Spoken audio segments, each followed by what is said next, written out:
times and done it so well, we felt like we couldn't have the proper narrow gauge convention without the esteemed next speaker. I mean, let's talk. He's a lawyer. He's from California. He lives in the Bay Area. I mean, the jokes write themselves, don't they? We love him, and we refer to him as Chuckles as our little group. Let me proudly introduce Charlie Getz.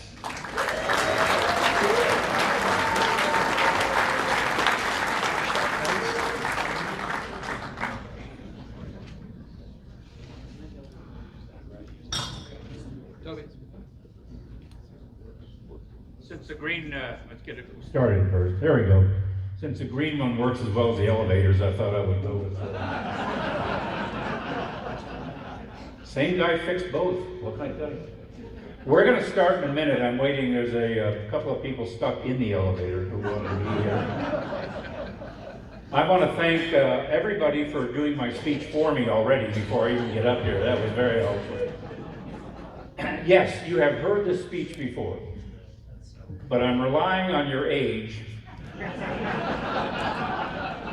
and the fact the last time I was with you was in Sacramento, and a lot of you said, we had one in Sacramento? So let's wait a minute. While we're waiting for the people in the stuck elevator, a shout out to the chatters, right? And arigato to the nice Japanese folks. Raise your hands over there. They gave me about... They gave me about 600 pounds of books to take home. I really appreciate it. They fly here, and they bring 600 pounds of Japanese books, which are about this thick, and apparently made of lead. And then they present them as presents, which beautiful, but anyway. Also, I was asked by Fred Hill, and you know, when Fred asks you something and he's sober, you better damn well do it, because that does not happen very often. To mention the Narrow Gauge Preservation Foundation, of which I used to be executive director until I pawned it off on Alan. Oh boy, is he a sucker. And it is a great group, though, seriously. So if you have not contributed or you're not a member, think about it. It's really good. Now that's the commercials, and they're out of the way. By the way, my talks are kind of known for being a little off color sometimes. So if they're, yes. Turn around. Your protection looks expired. Oh, good. I wear my protection at all times. I am from San Francisco. Latex devices are well known to us in San Francisco. That foam engine reminded me of my last date, actually.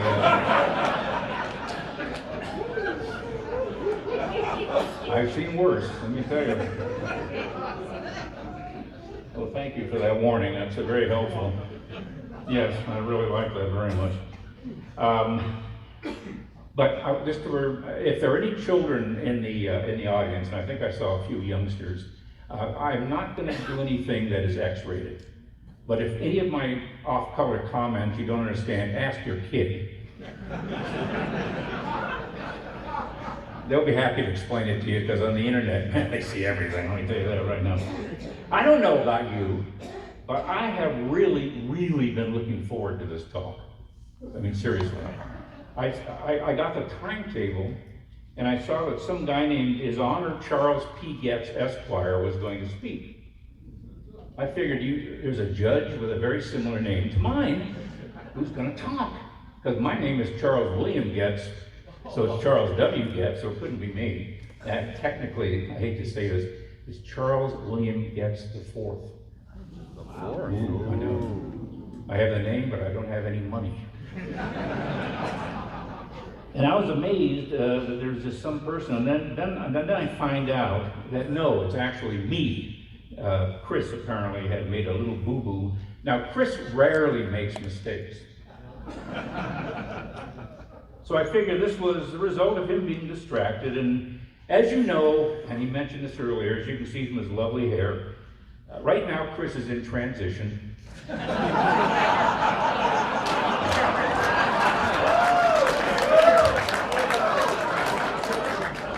It's not our first trans convention. Remember the Transcontinental Railroad?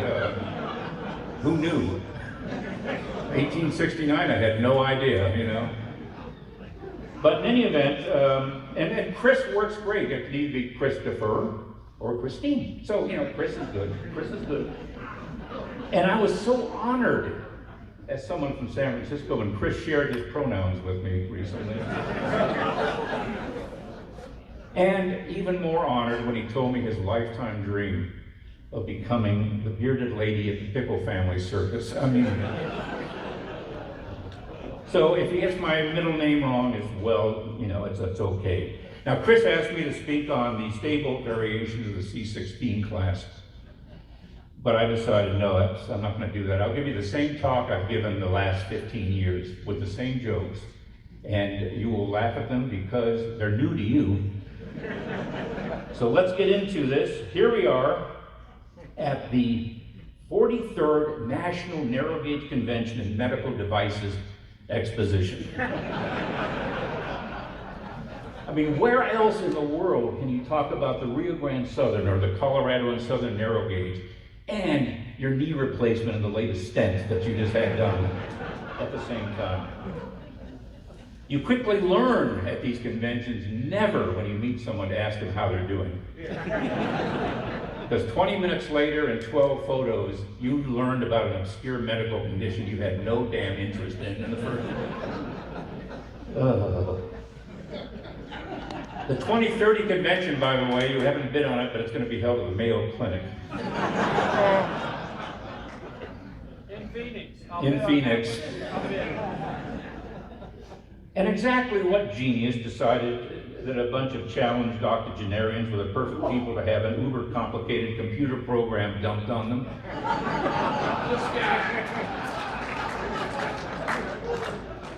I mean, he says Hoover, which is a vacuum cleaner in England. No, it's Wova. I'm in Silicon Valley. He's telling me how to pronounce the goddamn thing. Wova. Wo means stop. Va is Spanish for go, which means this is a stop and go program, which is perfect because every goddamn 10 feet I was stopped by some stupid message that I had to read. But I do like the profile thing. That was kind of cool. You could add detail like the name of your pet or what was your favorite fruit. I answered Liberace.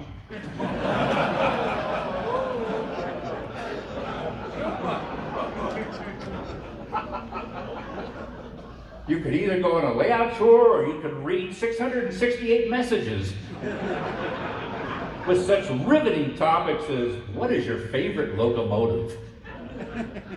The jewelry exhibit has been canceled. Who wants to swap underwear? That was a good one, by the way. I like that one. Looking for a TTM3 handcar. That was good. And of course, the riveting elevator drama. Would the parts show up in time? Would the hamsters be replaced? 548 overpriced rooms and one elevator. Now that is good hotel selection in my book. It is not the fault of the hotel, it is the fault of the signage in the elevators that have a limit. The signage said 8 people, it did not say 3 model railroaders.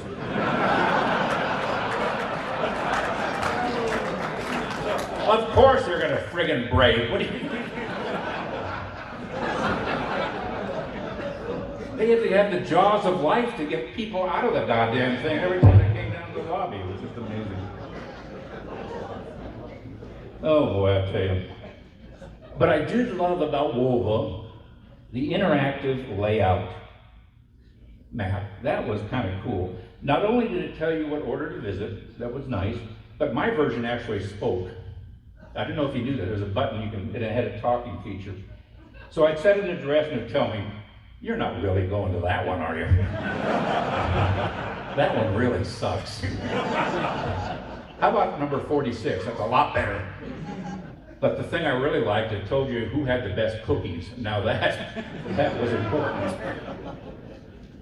I counted the number of layouts you could either visit or drive to because you couldn't do both.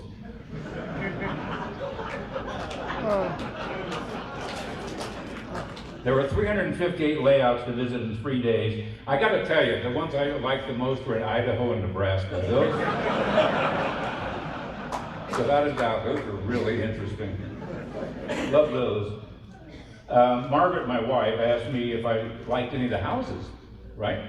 I said, how the hell do I know? All I saw were staircases and holes in the ground. Who saw the house? Someone said to me, as California, they're called basements. Oh, that's an interesting name. We had nice weather for layout visiting, didn't we? Yes, the pattern is this. You had a cool car, you had a hot walk to the house, you had a cool basement, you had a hot walk to the car, then you had a cool car, then repeat as necessary. My skin was snapping by 4 p.m. I was very confused. I love the FN3 outdoor layouts. Did you see any of those? I've never seen trains melt before. It's kind of neat. Little puddles of plastic going around. And by the way, what idiot invented large-scale outdoor railway?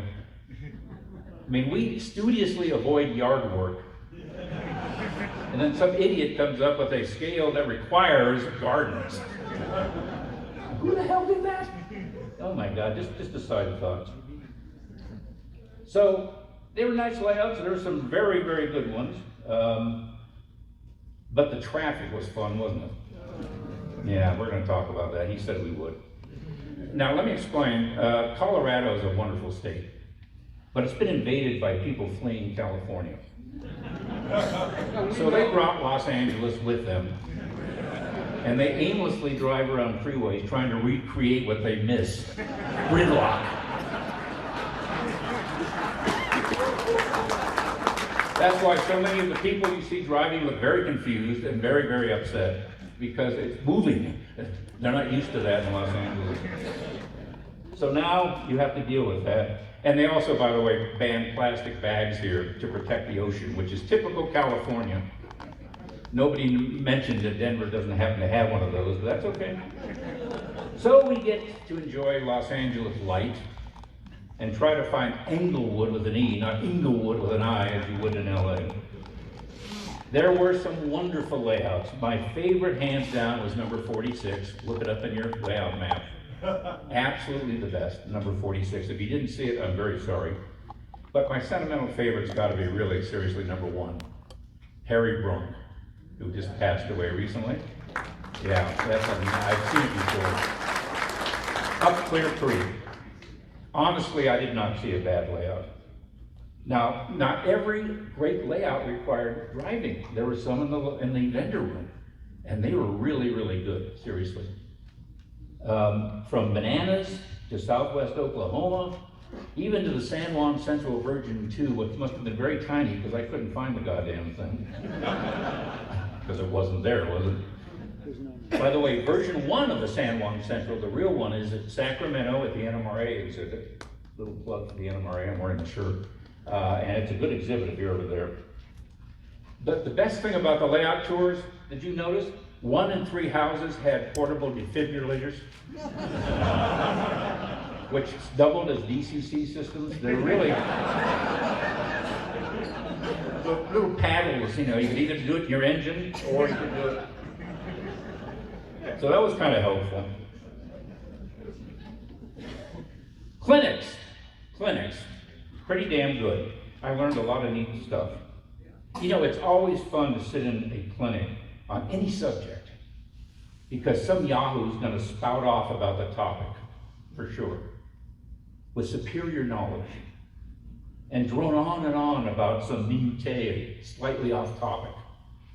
Sometimes that's a clinician, but often it's some guy in row 5, and you're sitting there and you actually get 2 clinics for the price of 1. What the clinician's telling you and what the wise guy in row 5 is correcting the clinician over. But other than that, it was fine. My favorite clinic I went to, without a doubt, writing for the Gazette. Boy, I've been doing it wrong for 48 years. And Bob was too polite to tell me. I mean, this is amazing. I was delighted to find this out. And you know, the best clinics were the non-rails. I mean, popcorn in a movie? We didn't get that. And Legendary Ladies of Colorado, I would have paid to see that one. You know, really? Now, honestly, when it comes to model railroading, I always say the safest place for a woman is the vendor room in a model railroad convention. She could walk in buck stark naked, walk through each and every aisle, and the worst that would happen is someone would say, "Oh look, an 020."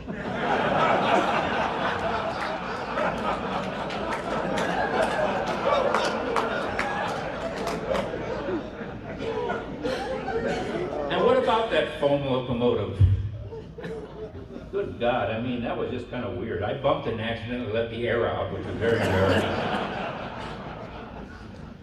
Still, we shouldn't knock it. I mean, Chris was hugging it every morning. It must have meant something to him. I don't know. Now, I had a really raunchy joke I was going to insert here about him, and I'm not going to do it because I like Chris. He does a wonderful job on the annuals. I just wish they'd come out yearly.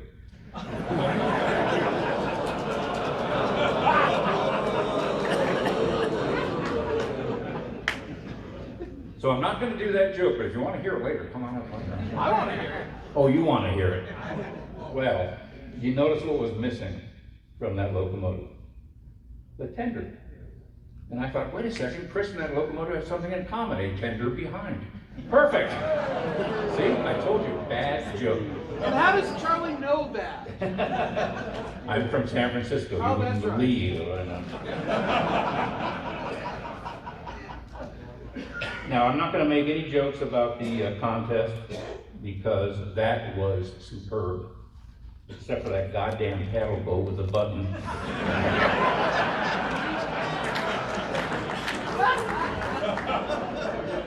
You push a button and Mickey Mouse starts talking to you. I don't know what the hell is this all about.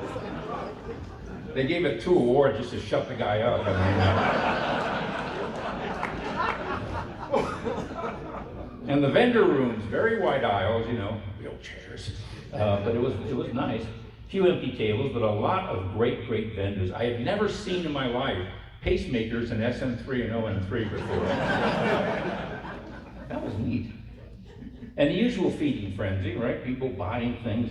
Now, a lot of them, I could see they were debating, do I get the K36 or do I have my liver transplant?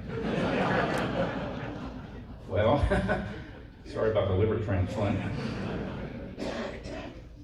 I didn't stay at the hotel, but I did enjoy the hike from the lobby to the vendor room, also known as the Baton Death March.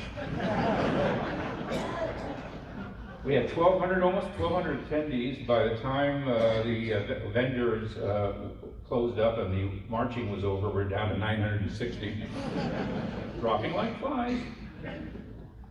You know, it's been a great convention, but it is hard to have a bad convention in Colorado. One of the best things about Colorado is when the colors change. You go from green to yellow to red, and that's just the faces of the committee at the registration desk.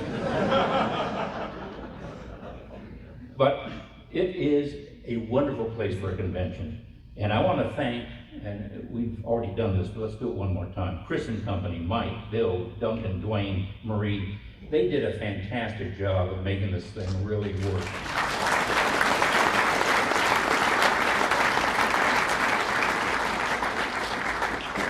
So those are the same old jokes. Now, a couple of things. I know the question that is foremost on your mind, and I've already been asked a number of times.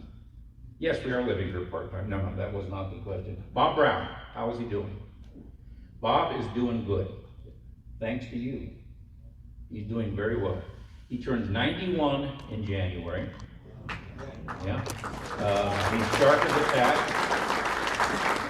I go down and visit him quite often. He's only about 10 minutes from our California home. Now, if you didn't know this, and this is true, this is not a joke, even though people in Colorado DMV think it is, Margaret and I are now part-time residents here in Colorado. Despite the second mistake made by Chris, we're not in Castle Rock, we're in Castle Pine, which is right next door. But we spent the summer here, mostly working on our basement, getting it fixed up so you didn't see me much. But we're gonna be here part-time every year, and we look forward to those of you who are local to interacting with you if you want us. If you don't, we're still gonna intrude anyway, so. Mike England knows all about that. You might as well just get used to us, here we are. But let me get back to Bob.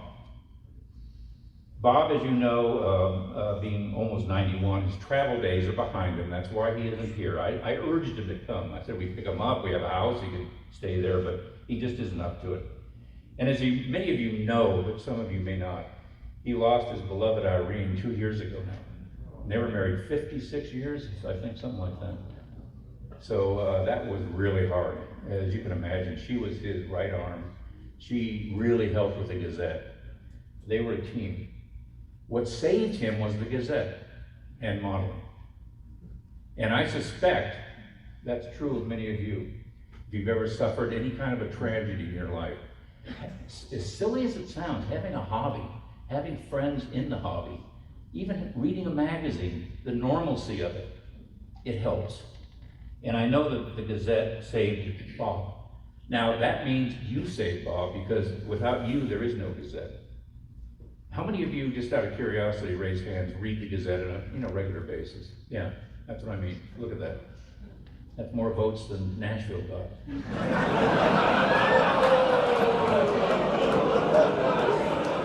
All right, it's more votes than Prescott, either. As long as he doesn't get another bad element. But you realize that we've been doing this, Bob and I, now for 48 years. Bob loves to tell people, I don't know why, because that's embarrassing, I have the longest continuous running model railroad column in history. I've been in every issue since volume 1, number 3. I missed number 2 because Bob didn't tell me what the deadline was. But no, I didn't do it for that reason, but it's just how long this has been. And in 2 years, we're gonna have our 50th anniversary. Now people say, how long is Bob gonna do it? A great answer for you, as long as he can. He has no interest in retiring. And I gotta tell you, White River has been a real godsend. Kevin U. Daly, smart man, he left Bob and Sharon Olson, who makes that magazine look the way it does, in place. Didn't touch them. Smart, very smart. And Bob is a master at putting that magazine together, and now he's doing it all by himself. I just write a column and do some reviews. I'm not any part of the creative end. But Bob, if he were here, would be the first to say, the Gazette is nothing without our readers. In fact, he has from day one, he said, his saying was, the Gazette represents a fine fellowship of modelers, or actually called it a fellowship of fine modelers.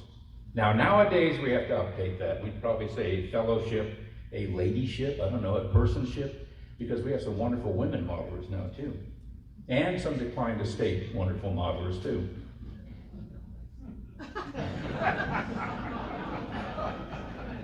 But it's a fine fellowship of modelers. And although we're not giving the Gazette Award, I know exactly what model would have gotten it, because I know Bob very well. It would have been Terry Stringham for that engine house. He would have gotten the Gazette Award if Bob were still doing it. And there's some wonderful models out there. The Sawmill might have edged it out, I'm not sure. But the point is, our conventions are like reunions, aren't they? Because in the Gazette is the glue, as Bob would say, that holds everybody together. It comes every other month, and for me too, it's a fun thing to get. You don't know what's in it. You open the pages, you get inspired.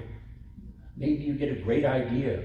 Maybe you just get something that you can do to keep yourself occupied. There's some inspiring thought, or there's some article that piques your interest.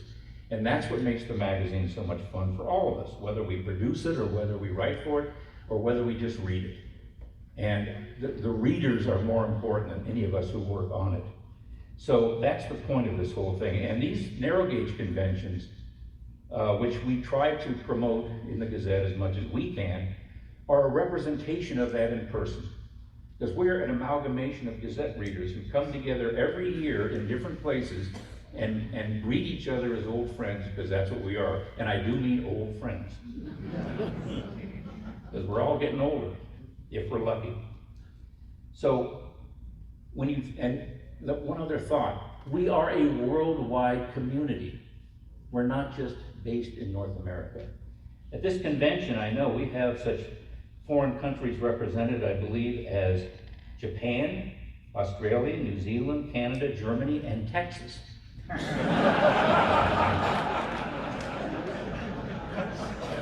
I used to speak Texan, so if any of you need translation, let me know. You come with subtitles. Dwayne needs subtitles. We're a worldwide group, and whenever you go anywhere in the world, especially Japan, by the way, they're the most gracious people on earth. Whenever you go anywhere in the world, you have friends you haven't met yet. Margaret and I do a lot of traveling overseas, and you would be amazed, or you wouldn't be, at the number of interactions we have with Gazette readers and even model railroaders who have no idea what narrow gauge is, because we all speak the common language of model railroading. And it is an open door for all of us. So if you are a spouse and you're looking at these little toy trains and you're wondering what in the fur is this all about, and why is my idiot husband or good wife doing this? Remember something, and that is, this is a portal to another world. It's a portal to places you could not get to without that hobby. And you go to England, I'll give you one example. We went to England, and one of our friends, as it turned out, NMRA member, as it turned out, was a taxi driver in London. Well, he set up the most incredible tour in a 1938 vintage taxi with an open cabriolet taxi. All over London, people were snapping pictures of us. This thing was absolutely amazing. And we had a tour free of the entire city of London in the back of this 1938 taxi. Nothing to do with model railroading, but he was a model railroader, he set it up. We have people in our hobby who are in every industry, in every walk of life. We were on a cruise, we got off of Sweden in a town, and I knew a fellow named Ruther Freiberg, I think his name was, and I knew he worked for Volvo, but he offered to show us his club in Sweden. They had a model railroad club, including narrow gauge. And so we had a tour, and we find out later he's a senior vice president of Volvo, and the car we're driving in hasn't even been released yet. It was some magic of all-electric Volvo they're just about to release. So, I mean, who knew? It's like that everywhere. You don't have to be a Charlie Getz to have that experience. You can be anybody, as long as you're in the fellowship, the ladyship of fine modeling, and you're a Gazette person or not, you will have this experience. So the next time you think it's just a silly hobby, we play with trains, you know, no, it's not. And one other thing I just noticed, which kind of drove me crazy. You know how they tell us as model railroaders, we have to have a track plan that is realistic, and so you go to the Colorado Railroad Museum, what do? They run the goddamn locomotive in a loop. I was looking for the friggin' Christmas tree, but I didn't see it. Now, if you've missed any part of this talk, no worries, I will be speaking next year in Pittsburgh. With the same friggin' notes, by the way. Because none of this will have changed. Except the elevators. Well, you say that, but... I'll give you a preview of Pittsburgh. They have this god-awful sandwich with pickles in it and French fries. Yeah, what is that thing called? Pavani. Yeah, that's it. Don't have one. Go on an elevator before you have a Provani. Hope the elevator gets stuck. You cannot have a Provani, all right?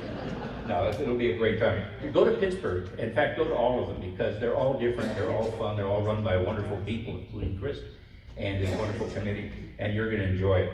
I'm going to go back and tell Bob, we're going back to California in 2 weeks, so I'm going to go back and tell Bob how great this was, how much he's appreciated here, and I think that's true, and how much he's missed. And if you have any messages for him, send him a note. He loves getting emails, he really does. And he's in the magazine, so you can get his email address. I think it's gazette@att.net or something like that. But otherwise, thank you for your patience, thank you for being so gracious, thank you for coming to this convention, and thank you so much for reading the Gazette. Peace, see you next year.